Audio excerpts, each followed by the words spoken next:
चलो आज की क्लास में हम आज से इसमें क्या देखेंगे, तुम लोगों का 2.2 पूरा पढ़ा दिए थे ना। अब इसमें तुम लोगों का विविध का सवाल था, एक एक सवाल एकदम बढ़िया से देख लो, और सब जो क्लास था उसमें तुम लोगों को 1 और 2 सब पढ़ा दिए थे एकदम बढ़िया से। इसमें तुम लोगों का जो विविध का है एक एक सवाल एकदम बढ़िया से देख, ठीक है। अब देखो ध्यान से सुनो, इसमें इंटरचेंजिंग और सब सूत्र वूत्र के बारे में भी बता दिए थे तुम लोगों को ना। तो एकदम बढ़िया से इस चीज पे ध्यान देना। आइए तुम लोगों का इसमें से विविध में से तुम लोगों को एक क्वेश्चन हो सकता है तो मिलेगा 8 नंबर का। कितना नंबर का मिलेगा? 8 नंबर का। एकदम बढ़िया देखना एकदम अच्छा से लास्ट तक, और इसमें तुम लोग कंसेप्ट भी बताएंगे लास्ट में, ठीक है। अब देखो पहला सवाल क्या है, तो इसको मान लेना ऐसे हल लिखना है। क्या लिखना है? हल। और जैसे बोर्ड में करते हैं वैसे पहले से प्रैक्टिस करते रहना, ठीक है। अब फिर यहाँ से क्या कर लेना? माना। क्या कर लेना? माना। माना ये y बराबर तुम्हारा जैसे बुक में किया वैसे कर लो। cos इनवर्स ये हो जाएगा cos 13 पाई अपन में 6। एक चीज ध्यान सुनना, तुम लोगों को इसके बारे में रेंज बताए थे ना कि जैसे साइन का -1 से 1 तक आता है, cos का 0 से -1 से 1 तक आता है, तो उसमें पाई बताए थे ना, सब डिफाइन करना। तो आप दोनों ध्यान सुनो, तो सब जैसे बच्ची ना, अगर मैं इन सबों का मान ना, अगर मैं -पाई और पाई के इधर उधर रहेगा, इसके बीच में 0 भी आता है, क्या आता है? 0 ना।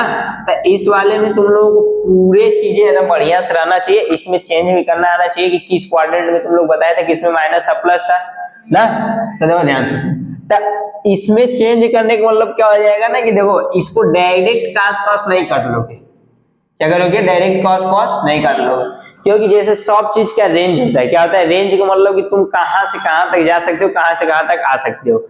ये -पाई से +पाई तक जा सकता है बस। cos साइन वाला क्या था? -पाई/2 से पाई/2 था ना, ठीक है। तो वैसे ही ये देखो भैया, तो देखो इसको बच्ची क्या करोगे ना कि तुम लोग y बराबर क्या लिख सकते हो कि cos इनवर्स। एक बात यहाँ कंसेप्ट ये ध्यान देना कि बच्ची ऊपर अधिक है, देखो इसमें क बेरी में भाग जाएगा, उसमें 2 बार में, तो यहाँ लिखना 2 पाई। कम हो रहा है या बेसी हो रहा है? बेसी। तो कितना है बेसी? तो इसको लिखना है 1 पाई, इसके बटे में लिखना 6। एकदम आराम से ऐसे ही लिखना, इसके बटे में नहीं लिखोगे। आप दो ध्यान से सुनो, ये कैसे लिखा रहा है। तुम लोग नॉर्मल बच्ची भीन के बारे में जब पढ़ते रहो तो इसको मिश्र भीन एक पढ़ते थे, मिश्र भीन ना। मिश्र भीन वाले में बच्चे ये था ना तुम लोगों का ना कि इसमें भाग दो तो 6 दूनी के 12। जो बेरी में जाएगा उसको आगे लिख लेना, जितना बचेगा उसको ऊपर लिख लेना, और जिससे भाग देना वो नीचे लिख लेना। तो इसी को तो मिश्र भिन्न कहते थे। तो बच्ची इसको बस ना तुम लोग को दिखाया नहीं जाता, ये एक्चुअली में 2 + 1/6 ही लिखा रहता है। 2 × 12 = 13, 2 × 12 = 13, इसके नीचे 1 है। देखो 6 दूनी के 12, 1 1 कम 1, 6 1 कम 6। तो बताओ 13/12 है कि नहीं? 13/6। वैसे ही देखो 6 दूनी के 12, 1 13, मतलब 13/6। ये बात कंसेप्ट क्लियर है ना? ठीक है। तो मतलब ये मिश्र भिन्न को ऐसे ये ऐसे ही लिखा रहता है, बस तुम लोग को पढ़ाया नहीं जाता है अच्छा से। बात समझ रहे हो कि नहीं? तो आप दो ध्यान से सुनो, तो ये चीज अगर मैं तुम लोग समझ गए ना तो ये ऑटोमेटिक समझ गए। तो देखो ध्यान से सुनना, इस वाले में क्या होता है ना कि जो x अक्ष पे रहता है, तो तुम लोगों को हम बताए थे कि 0 रहता है, 2 पाई रहता है, 4 पाई रहता है, ऐसे डट डट डट तक अनंत तक जाता था।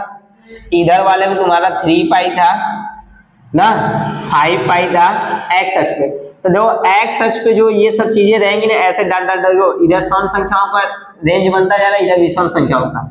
तो इसका मतलब ये है कि अगर में x अक्ष और y अक्ष है तो x अक्ष पर बच्ची ना ट्रिग्नोमेट्री का फंक्शन नहीं चेंज होता है। x अक्ष पर ट्रिग्नोमेट्री का तो फिर वो बताएंगे आएगा सवाल में ना।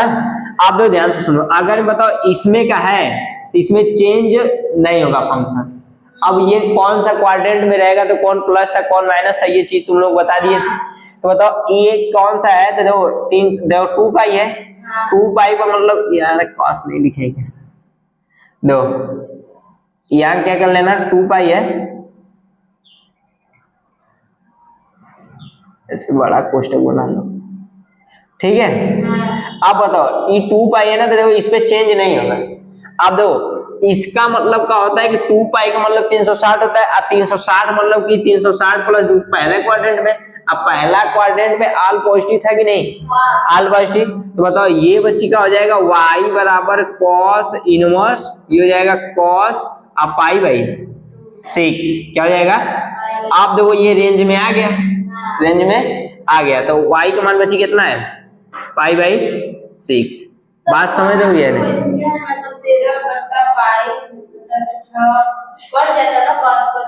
अरे तो बच्चे इसी को तो बोल रहे हैं कि जैसे सबका लिमिट होता है ना, जैसे तुम्हारे पास 10 लाख रुपया तक बजट है, तुम 50 करोड़ का काम कर लोगे? वैसे ही बच्ची काश का जो होता है लिमिट ना बच्ची -1 से +1 के बीच में होता है। क्या होता है? -पाई से और प्लस पाई के बीच में इसका रेंज होता है। क्या होता है? रेंज। रेंज का मतलब कि तुम इतना तक इसके अंदर तक काम कर सकते हो, इसके बाहर जाओगे तो उसको सॉल्व करना पड़ेगा क्वाड्रेंट की अकॉर्डिंग। समझे?